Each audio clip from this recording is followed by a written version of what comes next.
The year of the dual screen handheld is not over. We have the ONEXSUGAR, the first transformable dual screen handheld. So they say on their website. You want a D-pad on top? Sure, here it is. You want a thumbstick on top? Just transform it. Boom, there it is. Oh, hold on, let me just rotate the screen. There, okay, there we go. Honestly, it's very ridiculous and totally unnecessary.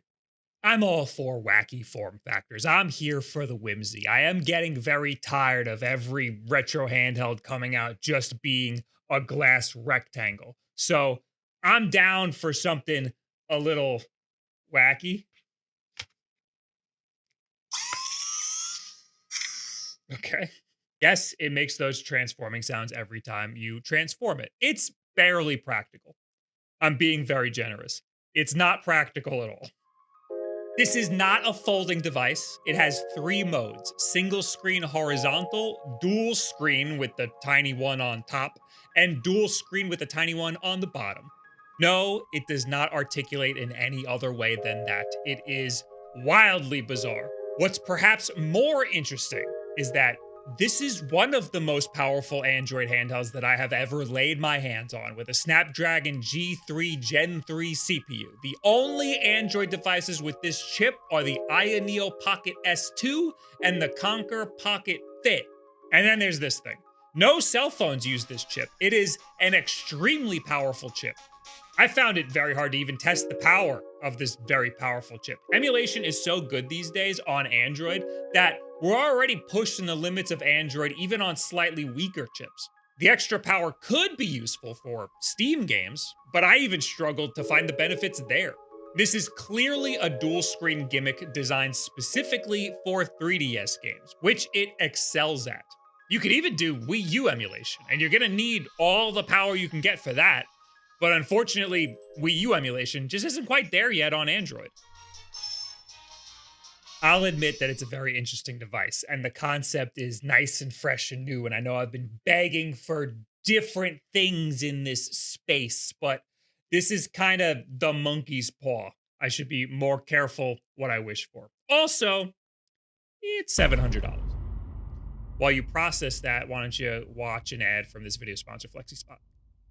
This video is sponsored by FlexiSpot. Hey, the desks came in. You can start building yours now. Oh, come on. I like working. No, I like working right here. I'm not moving. Get up. Start building your desk. Come on. We got to make this an office. Oh, fine. I'll get up.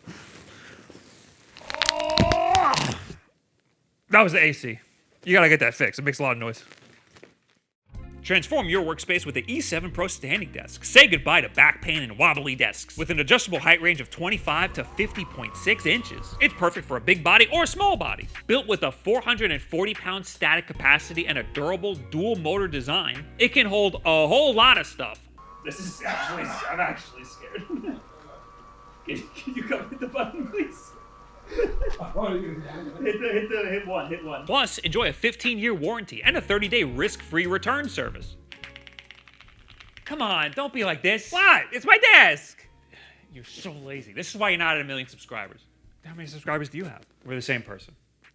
You gotta start thinking outside the box. Get these desks out of the box. Okay. All right, I'm sorry. I'll build it. I'll build it.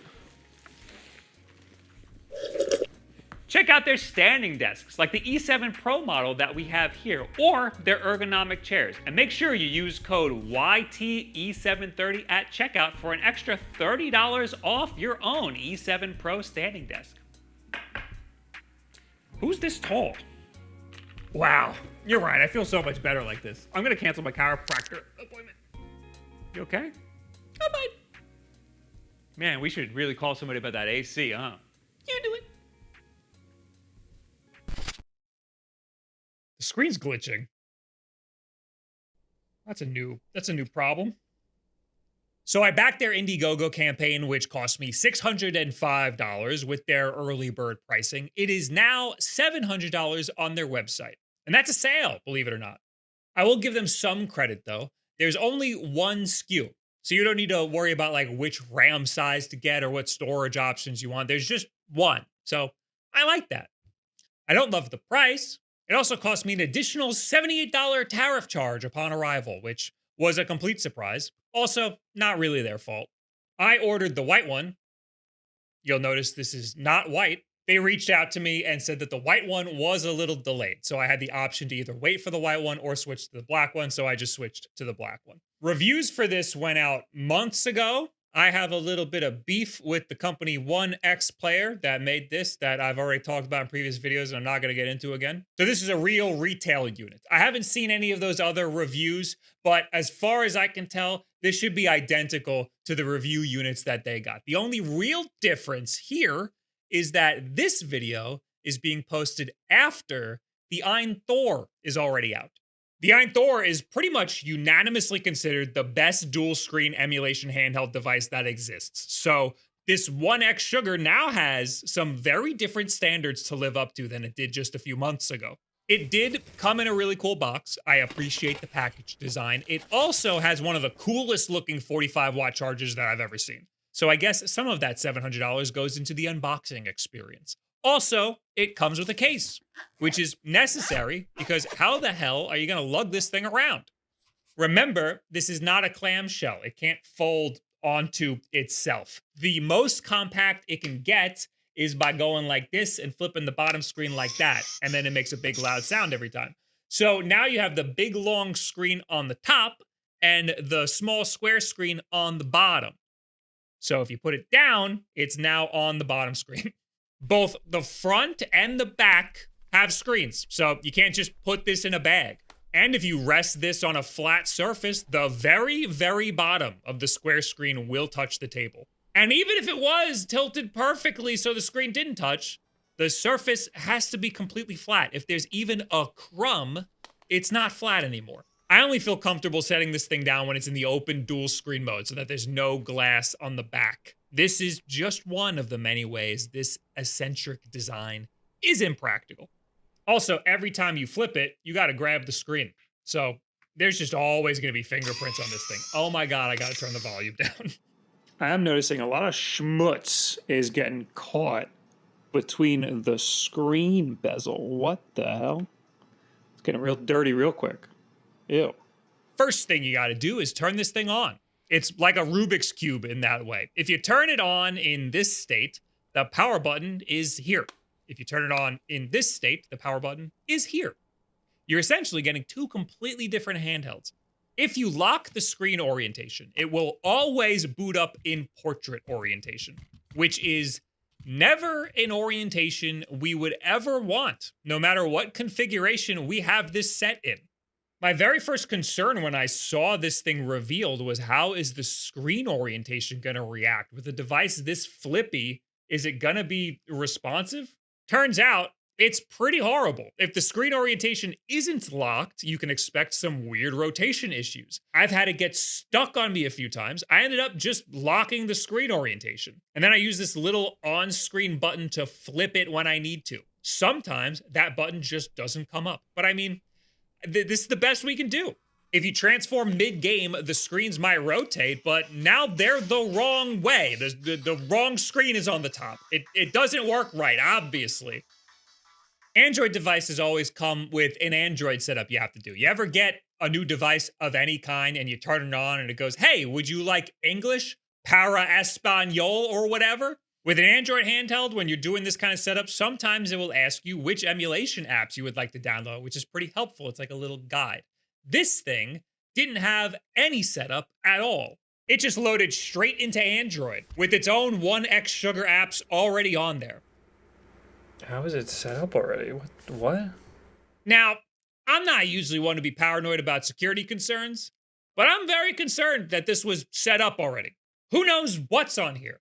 I like having the peace of mind of starting fresh, so I know there's nothing on here. There could be a keylogger on here. There could be some sort of weird spyware. I don't trust this company at all, frankly. So I'm just doing what I can to avoid logging into anything on here. I will eventually have to log into Steam, but that uses a QR code, so that should be fine.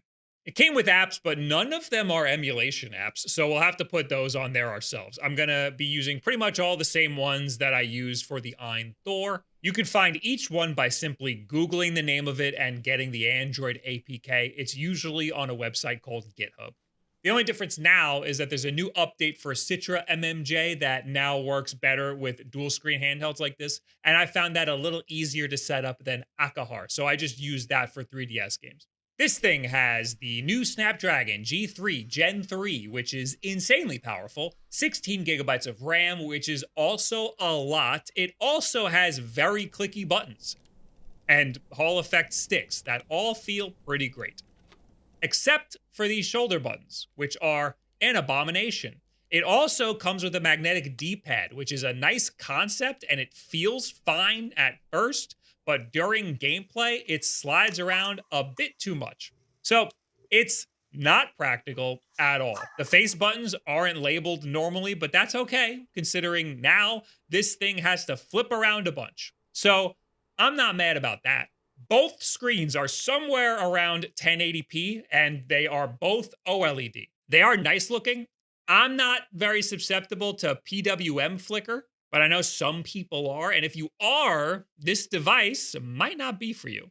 These OLED screens flicker more than any screen I've ever seen. It's not noticeable to my naked eye, but it is very noticeable to my cameras, which is why the lighting might look a little weird, or you might see some rolling flickering effect on the screen. I have to crank the brightness all the way up, and I have to raise my shutter speed a lot to get the OLED screen to stop flickering. Again, this isn't noticeable to me. This doesn't bother my naked eye, but you might see it on the camera, so I have to address it. And some people are susceptible to this. Some people are more sensitive to this.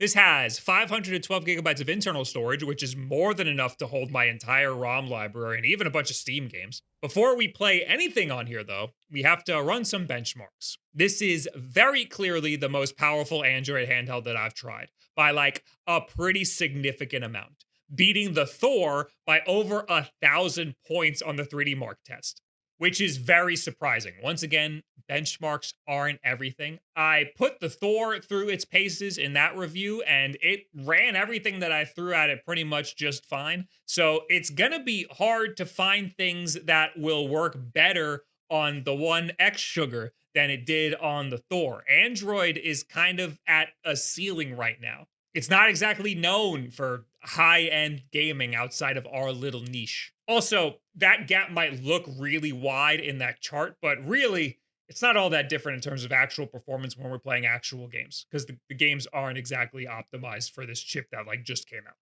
I spent a long time trying to get Azahar to work for 3DS emulation. For some reason, I had a harder time getting the two screens to look right. I also absolutely have to have the screens be the right aspect ratio, and the bottom one just refused to do that in Azahar. I had a similar issue with the Ein Thor. With the new version of Citra MMJ, it just kind of works. The only issue is the screens are flipped. So I mapped a screen switch toggle to L3 in the input mapping, and that fixed it. You've also got to disable on-screen controls, but that's pretty easy. This should make 3DS a little easier on any dual screen handheld. So this is very good. This has stellar 3DS emulation. Minor frame dips while compiling shaders in a game like Kirby, but that's totally understandable. I did notice some minor graphical glitches, like here on the Mii's face in Pilot Wings Resort. But performance is great. Not a single issue with Pilot Wings, which usually does have issues. All right, maybe we should try to figure out how to put Akahar on here. What the hell is that? Akahar seems to have fixed its screen resolution issues and also the guys there. So try Akahar or Citra MMJ. I don't know. Do whatever you want. Overall, I'd say that 3DS emulation is pretty awesome on here, unless you want to close it, because you can't do that like a 3DS. It doesn't close like that. Wii U emulation is like slightly better than the Ein Thor, maybe. Star Fox Zero lasts slightly longer than it does on the Thor before it crashes. Although Smash Brothers ran way worse on the ONEXSUGAR. I'm not sure what the deal is with that. It should have plenty of horsepower to deal with this game. Just don't count on Android being a good home for Wii U games just yet. DS with Melon DS is a little annoying to get started, but I already went through that on the Ein Thor, so it wasn't too hard to figure out. I like having the screens be the original aspect ratio, but that also means getting the top screen to be as small as the bottom screen. So shrinking it down to size and positioning it at the bottom middle. This looks pretty decent on this OLED screen where the black background just fades away. I also like to test Rhythm Heaven for a few reasons. It's a great showcase of why having two screens stacked like this on a physical device is necessary for some games. Rhythm Heaven requires you to hold the DS sideways, which works just fine on here too. And this game is also a great showcase of the touchscreen's input lag, which is not an issue here. The game plays just fine. It is a little weird playing it with your finger and not a stylus, but it's totally workable. It's totally fine. And the first Steam game that I tried was Skyrim using Game Native, because this ran pretty decent on other Ein devices, but could have used a little more horsepower. The ONEXSUGAR gives it a significant performance boost. I'm getting close to 60 frames, hovering around 57 FPS, where on the Thor, a device with a Snapdragon 8 Gen 2, I was getting around 30 frames. This is, I think, the best example that I could find of a game where the performance increase actually matters. The gap between these two CPUs will usually seem pretty close with most games. This is an example of a game where the gap feels a lot wider. I did try a whole bunch of other Steam games. Street Fighter 6 still didn't work. Bomb Rush Cyberpunk also didn't work. Neon White only worked on Game Hub Lite for some reason, but I was getting around 70 frames, which is slightly better than I was getting on 8 Gen 2 devices. So that's a slight improvement too. I also tried some games in Game Native that I knew would work just fine. We got Silk Song, which is playing just fine. A little stuttering, but it's okay. I kind of love the separated buttons being on top in the single screen horizontal form factor. No magnetic D-pad, just throw that thing away, thank you. I also tried Hades 2, which only worked when I emulated the AMD Van Gogh for some reason. It ran very well, but I believe I got higher frame rates on the Ein Thor, actually. And I think that's the most you can expect from this new CPU. Very slight performance over some of the other handhelds that are only really perceptible when playing some Steam games. And I don't think those very slight improvements are worth paying hundreds of dollars for, especially if you got to deal with all of the rest of this thing. Ryan Retro has a great video comparing a Snapdragon 8 Gen 2 handheld and a different G3 Gen 3 handheld, and their performance while testing a whole bunch of different Switch games. So you will also get a slight performance boost with some Switch emulation as well, if that's worth it to you. I didn't test this because I'm bored already and I know Switch emulation is going to be just fine. And this thing's dual screen, so you're really getting this thing for 3DS games. Never gets old. I'm not sure 3DS emulation really needs a $400 performance boost. Maybe Wii U emulation, but again, Android isn't quite there yet with Wii U emulation. I would love to say that multitasking could benefit from all of this extra horsepower, but the UI of this thing sucks ass. It doesn't come with a launcher or anything that I'm aware of, so it's just the regular old Android launcher. There is a Sugar console, that's their little utility here. It is ugly as sin and has options for moving things between screens. It is not anywhere near as intuitive or useful as the Ein utility that sits on the Ein Thor's bottom screen. I found myself not using this utility at all. And because of that, multitasking on this thing sucks. I don't want to log into my YouTube on here because the thing came set up. But even if I did, how would I get it down on the other screen? I'd have to use this dog utility. Swapping between screens is weird and janky. I found myself only using the dual screen if I was playing a dual screen game, and that's it. There is no real practical use case for flipping this thing all around and transforming it. Maybe if you want the little screen on the top for some reason, I don't really know why you want to do that. Maybe if you want the thumbstick on the top sometimes, and sometimes you want the D-pad on the top. I can understand that.